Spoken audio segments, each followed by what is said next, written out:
Bonjour à tous, c'est Gilles Mention. Je voulais juste vous saluer très rapidement parce qu'il y a beaucoup de travail là, beaucoup de préparation pour toutes sortes de prototypes, toutes sortes d'idées. Je vais juste tirer quelques cartes. La plus haute sagesse pour nous aujourd'hui, c'est les arbres. Il faut grandir, il faut s'ancrer, il faut bien être ancré dans la terre, ancrer notre énergie dans la terre et continuer à expandre vers la lumière, vers le ciel. Ce que l'on doit comprendre, c'est les anges. On a toutes sortes d'assistance qui est là pour nous. On est guidé, on est assisté. Il faut rentrer dans cette dimension de grâce et de facilité. Ce que l'on doit faire, c'est l'emprisonnement ou l'esclavage. Il faut se libérer de l'esclavage et de l'emprisonnement. Les portes sont ouvertes. C'est la force des habitudes qui nous force à rester dans une certaine dimension, une certaine vibration. Dès qu'on peut la laisser, l'aboutissant, c'est l'Asie. Tu te tais, toi, un peu euh, L'aboutissant, c'est l'Asie. Oui. L'aboutissant, c'est l'Asie, c'est le samadhi, c'est arriver à s'élever au-dessus des choses, être dans la sérénité, la lucidité. Alors bon, une fois qu'on va pouvoir sortir de cet emprisonnement, on va pouvoir retrouver ces mémoires bibliques, on va pouvoir reconnecter avec notre...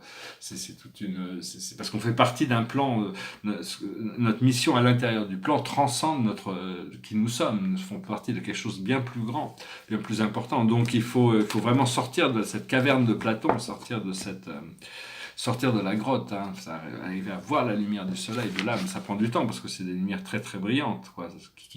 La lumière du soleil représente l'âme collective, c'est très très brillant. Il faut prendre, notre corps physique a besoin de cette nourriture du soleil tous les jours. Je veux dire rapidement il faut essayer d'arrêter l'idolâtrie, arrêter d'adorer des dieux extérieurs, adorer des idoles, adorer ou même créer des idoles, même si on devient célèbre, faut assumer la responsabilité, mais c'est pas une question, faut ramener toujours à cette conscience que tout vient de l'intérieur, c'est là où il faut connecter. Il faut être juste un suiveur. On suit la voie du cœur de toute manière. On ne fait que ça. Donc il n'y a pas besoin il y a plus besoin d'idoles de toute manière. Enfin bon, il y a toujours des idoles en société, c'est avec les célébrités et tout ça. Très bien, on respecte le programme, mais enfin bon, parce que l'ego, faut que l'ego soit sur le siège arrière pour se laisser guider, pour se laisser conduire. Mais une fois qu'on devient plus confortable, on peut passer sur le siège devant. On est beaucoup plus, on est avec notre âme, avec Dieu. On est plus, on est nous-mêmes, on a plus on est plus près des choses. Et donc,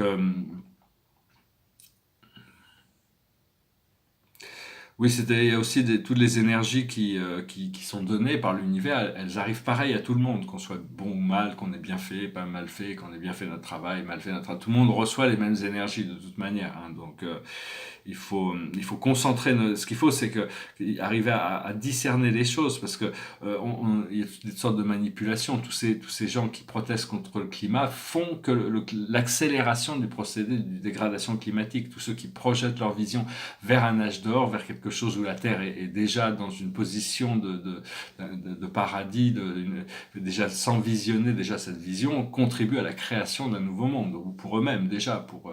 Mais mais enfin bon, c'est là où on met notre attention et donc il y a tous ces masses qui sont conditionnés dans une situation où ils voient le déclin mais ils ne voient pas le renouveau. Donc il faut orienter notre perception vers l'unité et l'amour.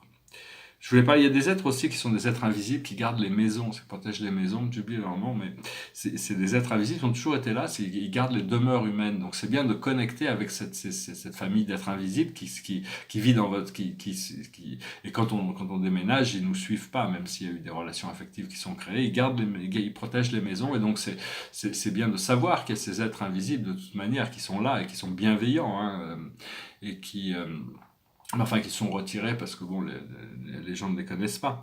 Mais enfin, bon, les, les, les Ouijis, je me souviens plus comment ça s'appelle. Mais bon, c'est des.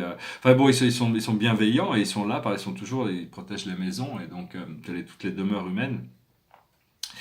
Et donc, c'est bien si vous sentez que vous avez besoin de quoi que ce soit, vous pouvez de la force, de la protection, de vous rappeler votre divinité, vous pouvez appeler l'archange Michael ou Joshua, le Christ, ou le Bouddha. Ils viendront vous aider, vous solidifier votre énergie, mais il faut leur donner la permission d'interagir et neutraliser toutes ces mémoires négatives qui viennent du passé, parce que bon,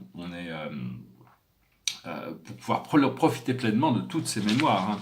Voilà, je voulais juste venir faire cette vidéo très rapidement. Derrière, c'est Tali, et puis c'est un tableau astronomique, hein, c'est un tableau astronomique. Et puis je reviendrai, là je n'ai pas trop pensé de chanson, mais je vous souhaite une excellente journée. Je vous remercie d'aimer, de partager, de souscrire, de commenter. Et puis je vous dis à bientôt. Namasté.